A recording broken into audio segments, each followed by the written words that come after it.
I'm a big YouTuber. I literally cover court cases for a living. I'm gonna give you my ID. I cover the court cases for a living. Yeah, what up, y'all? Welcome to Crown TV. I am the Crown Prince. Shout out to the Royal fam, man. We done leveled up. We putting the petty things away. Hashtag Royal fam in the comments if you hear me. If you want to donate to the channel and help us grow, you could do that through the Super Chat or the Cash App. Let's get it. Yeah, what's poppin', y'all? Welcome back to Crown TV. I am the Crown Prince, if you do not know. Shout out to all the affiliates. Shout out to the whole Royal fam. Everybody out there who been rocking with me. I greatly appreciate y'all. I want to touch on this document that was just released in the AR Ab case. And this document is pertaining to Dennis Harmon. He is the one that took the earliest plea that we know of. And this document talks about what we should expect from his sentencing, and it kind of tells you what we should expect from this government also. So I want to go through this document. It's not going to be too long, but I want to get in everything that's important. So it says, defendant Dennis Harmon, possessed with the intent to distribute and aided and abetted in a possession with the intent to distribute distribution quantities of narcotics at his residence in connection with a large-scale drug trafficking organization that operated in the Philadelphia area. If not for the intervention of law enforcement, these narcotics would have spread like poison through the streets of Philadelphia. On August 14, 2019, a second superseding indictment was filed against the defendant, charging him under count 6 with possessing with intent to distribute and aiding and abetting the possession with the intent to distribute 28 grams or more, that is approximately 62 grams of cocaine base, that is crack cocaine. 100 grams or more, that is approximately 229 grams of heroin, and approximately 48 grams of methamphetamine. On September 5th, 2019, the defendant pled guilty to the lesser included offense of count 6 of the superseding indictment, that being possession with the intent to distribute and aiding and abetting the possession with intent to distribute cocaine base, heroin, and a mixture or substance containing methamphetamine. Now, this is how this all came about. If you don't remember, on September 11th, there was a raid on this house that they call in the mansion in the indictment. We're going to talk about that a little bit. It says, on September 11, 2017, at approximately 5:40 p.m., members of the Philadelphia Police Department 39th District received a radio call regarding a shooting at 2762 North 22nd Street. Additional investigation revealed that a witness to the shooting observed an individual believed to be the shooter flee the scene in a white Jeep Cherokee with the registration with a PA registration.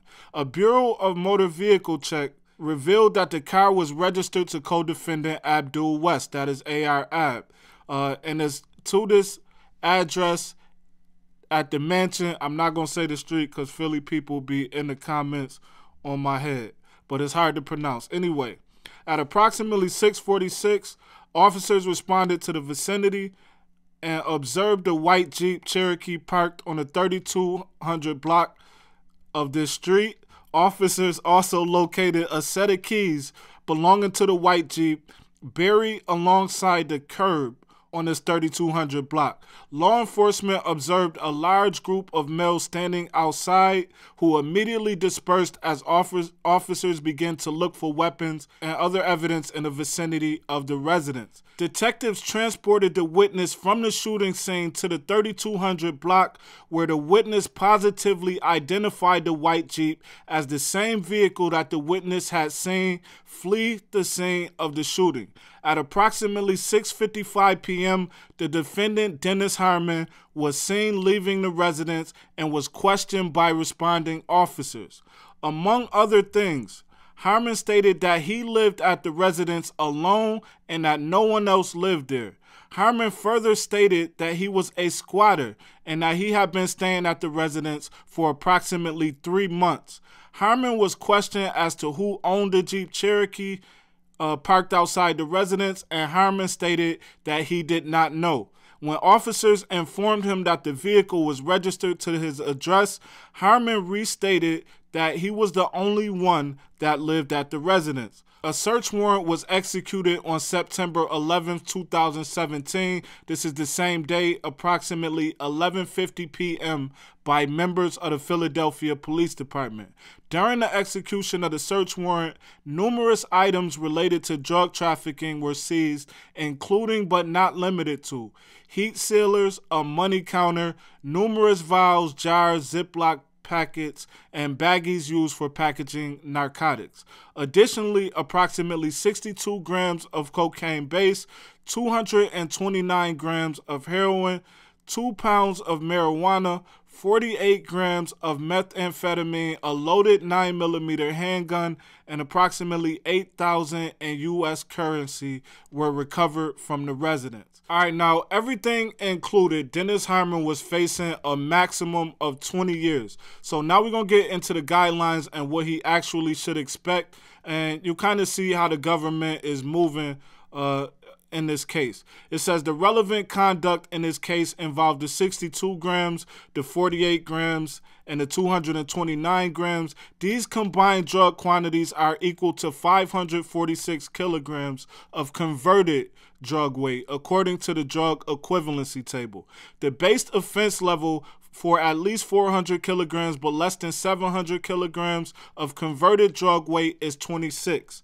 The offense level is increased by 2 levels because the defendant maintained a drug house.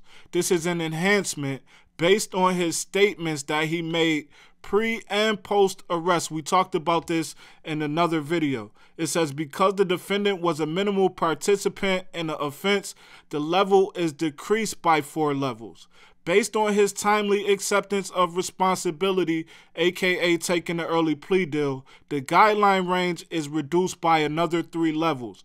With an offense level of 21 and a criminal history category of 2, the resulting advisory guideline range is 41 to 51 months. So if you don't got your calculator out, that's basically 3.5 years to about 4 years and 3 months. That's what he should be expecting. Now it goes on to talk about him objecting to this enhancement and why it's not going to go through. I will make this paperwork available so everybody can check it out.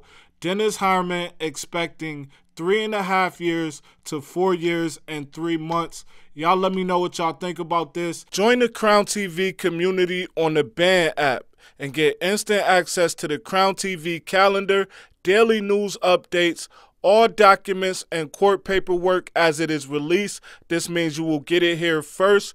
New video and live stream alerts and more. And that is all for free on the Band app. On a Friday night at 9 o'clock, hundreds of kids who don't have to be here. You'd think this would be the last place they'd want to be. But here in Newark, they're in here because of what's out there. Anything that keeps me off the street, I'll do. Like, besides doing anything wrong, like selling drugs and all that stuff. I'm not into that. If I come here, I will see, like, friendly faces. Gun violence, like, out there.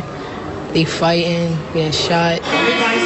Inside the walls of West Side High, every Friday night until 11 p.m., it's a space free of fear. Within these walls, kids can shoot pool, play video games, hit the hardwood, practice cheers, or even lay down track in a recording studio. Within these walls, they can laugh. It's called the Lights On program, now in its 4th year, and it's open to everyone. Nadia Camacho graduated in 2008. If it was around back then, I think that we wouldn't have lost so many of my classmates. Like if we have a class reunion now, a lot of my classmates wouldn't be there. I haven't lost any more kids to gun violence since we started doing the school year. Principal Akbar Cook says you can't ignore the results. If you remember him, that's because last summer, Eyewitness News told you about a free laundry room he installed in school. Students bullied because of dirty clothes, resulting in chronic absenteeism. Principal Cook says there's been a 10% increase in daily attendance since. I was finding out just from being a principal that the kids don't eat during the weekends. They also serve hot meals to kids on Friday nights. During the summer, they do this 3 nights a week. It's all made possible by donations from the community and alumni. It's kind of amazing what a school can become when people care about kids who